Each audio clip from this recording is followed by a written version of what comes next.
Chers amis, pouvons-nous trouver dans la Torah des indices sur la manière avec laquelle nous devrions juger les actions d'autrui? Eh bien, nous allons essayer de réfléchir à cette question à partir des deux parachutes que nous lirons cette semaine, les parachutes de Tazria et Metzora. Nous savons que ces parachutes évoquent ces mystérieuses affections lépreuses qui pouvaient donc apparaître aussi bien sur la peau d'un individu que sur les vêtements d'une personne ou bien carrément sur sa maison.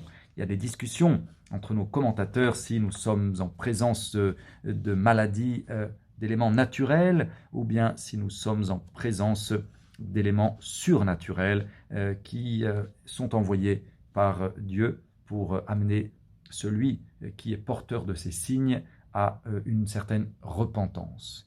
Nous allons réfléchir au moins dans le cadre de cette réflexion sur le rôle du Kohen. Quel était le rôle de celui qui devait juger et donc celui qui devait statuer sur la pureté ou l'impureté des porteurs de symptômes, effectivement de taches ou de plaies? Eh bien, la Torah nous dira que le Kohen devait voir, que le Kohen devait venir d'abord observer et d'abord constater, grâce à un examen approfondi, les symptômes de celui qui était atteint de ces taches pour pouvoir déclarer ou non une impureté. Et ce qui est intéressant, c'est que le verset nous dira au chapitre 13, au verset 3, le Kohen regardera la plaie sur la peau de la chair, puis le verset conclut en nous disant le Kohen le regardera et le déclarera impur. Il y a donc une répétition. D'abord, verra à Kohen, le Kohen verra, puis une deuxième fois, le verset nous dit verra ahu à Kohen, et le Kohen le regardera. Pourquoi donc deux fois cette répétition du mot voir? Je profite pour vous dire en effet que ce mot voir va se retrouver dans ce chapitre à peu près 20 fois. Alors, c'est d'abord pour nous dire que seule l'observation du Kohen pourra permettre effectivement d'obtenir des conclusions.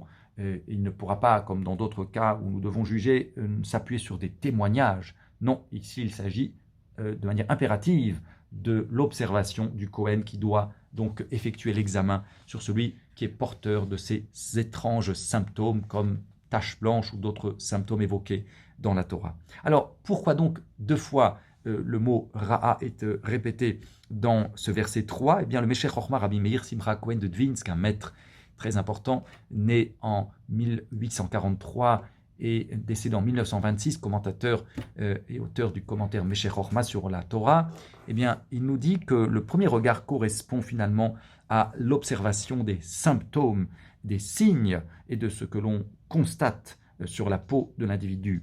Quant à la deuxième fois où il est dit « le Kohen le regardera », cela fait allusion à autre chose selon lui. Il s'agit d'une toute autre observation, il s'agit d'observer cette fois-ci l'homme et les circonstances, c'est-à-dire le temps et le lieu dans lesquels se trouve cet individu. Par exemple, et le Meshech Chochma s'appuie sur le Talmud, au traité Moed Katan, à la page 7, eh bien, il y a des jours durant lesquels le Kohen peut observer les personnes atteintes de ces symptômes. Il y a des jours où le Kohen ne les observe pas, où finalement il ne peut pas effectuer cet examen. Alors pourquoi? Eh bien, par exemple, plutôt dans quel cas? Si nous avons affaire à un jeune marié, eh bien, quand le jeune marié se trouve dans les 7 jours de réjouissance du mariage, le Kohen ne peut pas l'observer. De même, un individu qui se trouverait dans les 7 jours de fête de Sukkot ou de Pessah, eh bien, pour ne pas troubler la joie dans laquelle se trouve cette personne, eh bien, le Kohen n'en viendra pas à procéder à cet examen. Ce qui signifie qu'on va prendre en considération la situation dans laquelle la personne se trouve et le temps dans lequel la personne se trouve avant de pouvoir ou non l'examiner. Nous avons donc maintenant la réponse peut-être à notre question.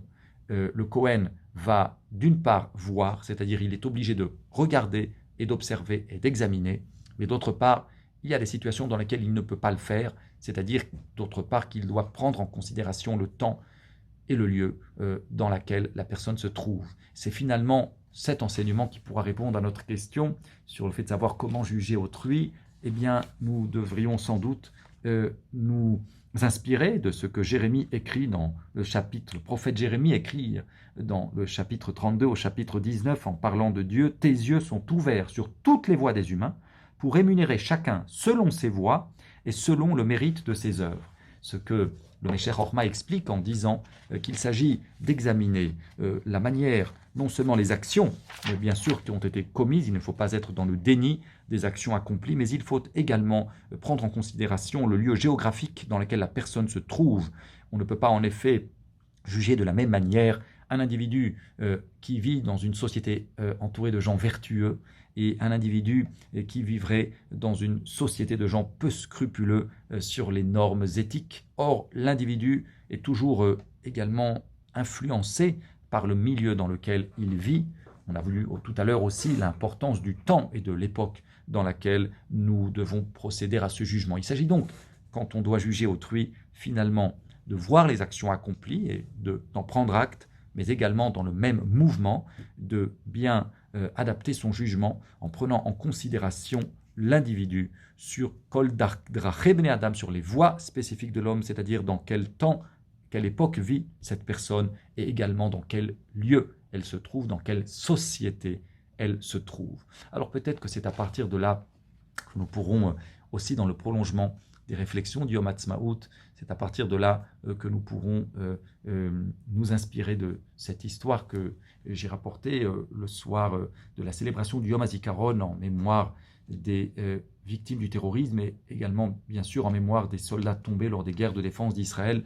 Nous avons évoqué la mémoire d'un soldat d'élite qui avait intégré la prestigieuse unité Sayeret Matkal, le célèbre Emmanuel Moreno, dont les parents d'origine française avaient fait leur alia au début des années 70. Son père racontait, Ilan Moreno racontait que son fils Emmanuel, qui avait donc intégré la deuxième promotion de la Yeshiva d'Eli, qui est un institut d'études religieuses de préparation au service militaire, eh bien son fils, c'était un soir de Rosh Hashanah, avait essayé avec un ami à lui de pouvoir enfin attraper un voleur qui sévissait dans cette institution.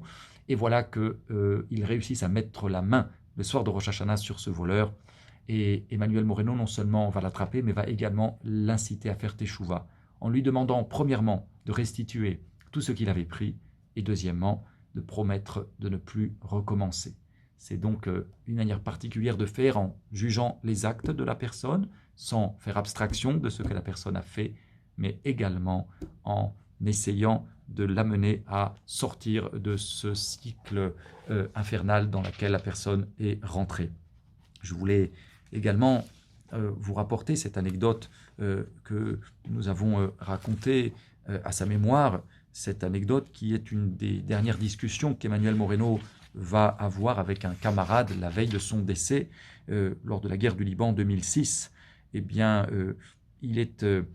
sont quelques heures, c'est vendredi, quelques heures avant d'embarquer dans l'hélicoptère, et Emmanuel Moreno demande à son camarade: que ferais-tu, Dieu préserve, si notre hélicoptère était atteint par un missile et que si nous n'avions que quelques minutes à vivre avant le crash? Son ami lui répond: je ne sais pas, j'imagine que je serais très triste et effrayé, je fermerai mes yeux et attendrai que ma mort puisse venir aussi vite que possible, avec aussi peu de souffrance que possible. Emmanuel Moreno réfléchit à ce moment et lui dit: moi, ce que je ferais et ce que je pense que tu devrais faire serait de réciter le Shema Israël. Son ami le regarde et lui dit: d'accord, mais tu vas dire le Shema, mais qu'est-ce que cela va faire alors que de toute manière, dans les secondes à venir, l'hélicoptère va se cracher, que nous allons tous mourir? Alors Emmanuel Moreno va avoir à ce moment-là cette réponse extraordinaire qui va nous dire à cet ami qui va le suivre jusqu'à ce jour. Eh bien, il espère même, il croit que cette réponse va continuer à le suivre pour le reste de sa vie. La réponse est ce que dit Emmanuel Moreno: si une personne à qui il reste uniquement 5 secondes à vivre et que cette personne trouve encore une signification à sa vie et à ses aspirations pour ce qui vient après, cela veut dire que sa vie avait un sens. Si en revanche la personne à qui il reste 5 secondes à vivre ne comprend pas la signification de ces 5 secondes, alors apparemment sa vie entière n'avait pas de sens. Étant entendu que nous ne vivons pas que pour satisfaire nos envies ou pour apprécier et vivre le moment. Non, la vie est plutôt cette possibilité de pouvoir vivre un moment avec un pas qui doit nous amener vers un autre pas et vers un autre moment. C'est cette idée de progression constante qu'Emmanuel Moreno voulait partager avec son camarade.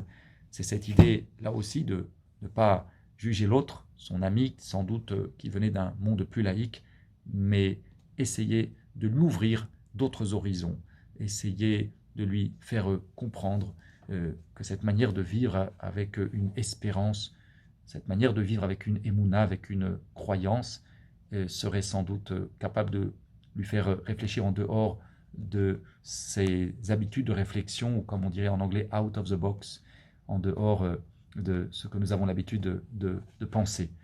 Ça dit donc que, là encore, et c'était sans doute sa démarche lorsqu'il fréquentait ses camarades, qui pouvaient être moins pratiquants que lui, il venait avec ses livres de Torah, qu'il venait avec lui, qu'il déposait dans l'hélicoptère, il les laissait, il partait en mission, puis il revenait et reprenait ses livres, mais les livres étaient dans sa tête et il utilisait ce savoir pour pouvoir le partager avec ses camarades, avec ses frères d'armes, sans les juger, étant entendu bien sûr qu'il fallait prendre en considération le contexte qui était le leur et la société qui était la leur et l'époque qui était la leur, et en essayant alors, sans les juger, de leur montrer qu'il y avait une autre manière de vivre, sans doute une autre manière de réfléchir en dehors du cadre qui était le leur. C'est cette ouverture vers la transcendance qu'aura tenté Emmanuel Moreno auprès des siens, puisse son souvenir être source de bénédiction, ainsi que celui de tous les soldats tombés lors des guerres de défense d'Israël et des victimes du terrorisme. Shabbat Shalom à toutes et à tous.